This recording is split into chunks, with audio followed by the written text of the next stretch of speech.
जुले नमस्ते और सलाम।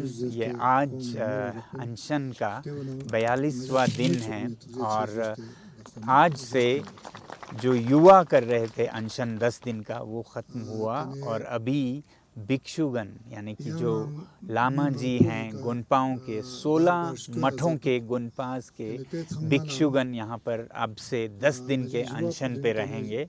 और जैसा आपको मालूम है सबका मांग ये है कि सरकार अपने वादों पर दोबारा देखे जो उन्होंने 2 चुनाव में किए थे लद्दाख को संरक्षण देने का 6वें शेड्यूल में भारतीय संविधान के, और फिर लोकतंत्र जो कि जम्मू कश्मीर में बहाल हो रहा है वैसे ही लद्दाख में भी स्टेटहुड या यूटी विद लेजिस्लेटिव असेंबली दिया जाए। इसी बात को लेकर पहले हमारे 21 दिन का अनशन हुआ था, उसके बाद फिर महिलाओं का 10 दिन, फिर युवाओं का 10 दिन और अब भिक्षुओं का 10 दिन यानी कि 42वां दिन है आज। और दूसरी तरफ मैं आप लोगों को एक बहुत ही ज़रूरी अपडेट देना चाहता था। जैसा आप लोगों को याद होगा कि कल 17 अप्रैल यानी कि रामनवमी के दिन से हम यहाँ पश्मीना मार्च 2 शुरू करने वाले थे, मगर उसमें भी कुछ डेवलपमेंट्स हुए। पिछले बार आपको याद होगा कि बहुत प्रशासन की तरफ से ओवर रिएक्शन हुए, लेह भर में सैनिकों से पुलिस से भर दिया गया, दफ़ा 144, इंटरनेट कट वगैरह। इस बार भी लगभग ऐसा ही हुआ। एक तरफ यहाँ के जो ट्रैवल एजेंसीज़ और होटेलियर्स के एसोसिएशंस हैं उनको प्रशासन ने बुलाकर ये कहा कि इस तरह के अगर मार्चेस चलते हैं तो हमें इस बार दफ़ा 144 1-2 दिन के लिए नहीं बल्कि 2 महीने के लिए लगाना पड़ेगा और हम इंटरनेट भी महीनों के लिए काटने जा रहे हैं और आपका टूरिज़्म बंद हो जाएगा। तो वो हमें ये बताने आए कि इस पे दोबारा सोचिएगा, लद्दाख का टूरिज़्म बंद हो जाएगा। दूसरी तरफ हम जो मार्च करने वाले थे वो बहुत ही स्केल डाउन था, क्योंकि पिछले बार हज़ारों लोग आने वाले थे। इससे सरकार ने बौखलाहट में बहुत ओवर रिएक्ट किया था। इस बार हमने लिखित में प्रशासन से परमिशन, अनुमति मांगी थी कि सिर्फ 10-12 लोग पैदल जाएंगे, वो भी पहले जो स्यांगचूथांग है जहाँ पर उद्योगों और बड़े परियोजनाओं, भारतीय परियोजनाओं के कारण चरवाहों के चरागे चले गए हैं, वो दर्शाने के लिए पैदल मार्च जाएंगे और फिर कुछ हिस्सा गाड़ी में करेंगे। तो हमें ये बताया गया कि आपको गाड़ी से वो भी 1 दिन जाने का परमिशन दिया जा सकता है, वो भी वहाँ जहाँ भारतीय कॉरपोरेशन से चरागे गए हैं, न कि चीन के सीमा की तरफ। वहाँ जाने की बिल्कुल अनुमति नहीं दी जाएगी। और ये 1 दिन में, जो कि नामुमकिन के बराबर है, 1 दिन में क्या जाएंगे और क्या पूछेंगे लोगों से। तो दूसरी तरफ सीमा की तरफ तो बिल्कुल जाने नहीं दिया जाएगा। और अगर फिर भी हम पैदल जाते हैं तो फिर ये दफ़ा 144 वगैरह 2 महीने के लिए लगाए जाएंगे। और इससे यहाँ पर बहुत कन्फ्यूजन, भ्रम फैल रहा है कि हमारे वजह से यहाँ का टूरिज़्म, यहाँ के लोगों का आजीविका खराब ना हो जाए। और हम ये बिल्कुल नहीं चाहते हैं कि लद्दाख के लोगों को हानि पहुंचे इससे, या भारत को हानि पहुंचे।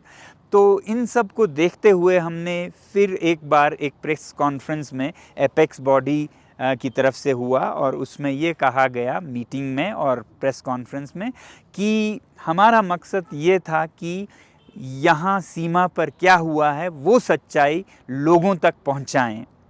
और ये जो ओवर रिएक्शन फिर से हुआ है, 2 महीने के लिए हम टूरिज़्म बंद कर देंगे, इंटरनेट काट देंगे, दफ़ा 144, इसमें हमें अपना जवाब मिल गया कि सीमा पर क्या हो रहा है। वरना किसी भी और देश में अगर सीमा पर कोई विवाद हो जो कि अफवाह हैं, ये कहना चाहती हो प्रशासन, तो वो अपने खर्चे से हम लोगों को, बल्कि जर्नलिस्ट को भी गाड़ियों से ले जाते और कहते कि दिखाइए दुनिया को, यहाँ पर कोई भी कन्फ्यूजन नहीं है, ये आज़ाद है, ज़मीन वहीं है, 1 इंच भी नहीं गया है, आप देख सकते हैं, फ़ोटो लीजिए, वीडियो लीजिए।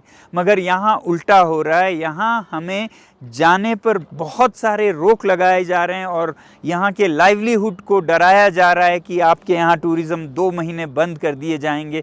तो इससे हमारा जवाब बैठे बैठे मिल जाता है कि प्रशासन के पास छुपाने को कितना है, वो नहीं दिखाना चाहते हैं ज़मीन पर, सीमा पर क्या छाया हुआ है उसे कवर्ड अप रखना चाहते हैं। इसलिए वो यहाँ के होटेलियर्स को, यहाँ के इंडस्ट्रीज़ को और यहाँ हम लोगों पर रोक लगा रहे हैं कि हम पैदल तक नहीं जा सकते हैं 12 लोग।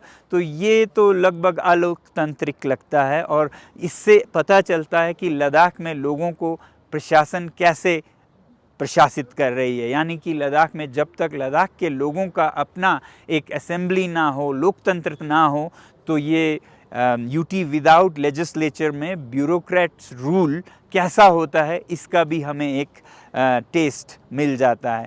तो इन सब बातों को देखते हुए यहाँ पर एपेक्स बॉडी के नेताओं ने ये निर्णय किया कि हमारा जवाब उनके ओवर रिएक्शन से मिल गया, तो हम इस पश्मीना मार्च को स्थगित करते हैं फिर से, और जब हुकूमत को लगे कि उनके हित में है कि ये जो भी ज़मीन पर हकीकत है वो दिखाएं, तब हम जाएंगे। तो साथ ही में मैं आप लोगों को ये भी कहना चाहूँगा कि लद्दाख में टूरिज़्म पर इस आंदोलन का कोई असर नहीं होने वाला है, बल्कि आप लोगों को स्वागत करते हैं। लद्दाख के खूबसूरत वसंत ऋतु में आप आइए, घूमिए, और हमने तो फैसला इसी हिसाब से किया है कि टूरिज़्म पर कोई असर ना पड़े, क्योंकि ये बहुत से लोगों के व्यवसाय, उनके आजीविका से जुड़े हुए हैं, और हम चाहते हैं कि लद्दाख फूले फले और आप लोग भी यहाँ पर आके बहुत ही खुशी से घूमें खुले, और आप सबका हम स्वागत करते हैं। और धन्यवाद और जय हिंद करते हुए मैं आप सभी को रामनवमी के लिए शुभकामनाएं देना चाहता हूँ। जुले। और अभी यहाँ पर कुछ पर्यटक टूरिस्ट आए हैं मेरे भाई राजस्थान से। अलवर से। तो आप लोगों को क्या लद्दाख में कुछ हालत ख़राब है, ऐसा कुछ मिला या दिखा या क्या?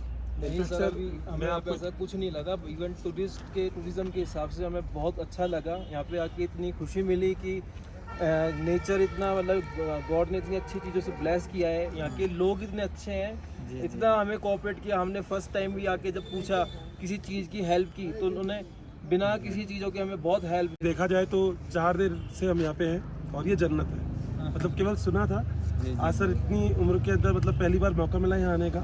और सबसे बड़ी खास बात सर, ट्रिप बन गई। अब हम आपसे मिल गए ना, तो हमारा ये वाला ट्रिप तो मतलब गॉड ब्लेस। तो लद्दाख में कोई हालत खराब नहीं है, सब बढ़िया है, बहुत सेफ है। बिल्कुल।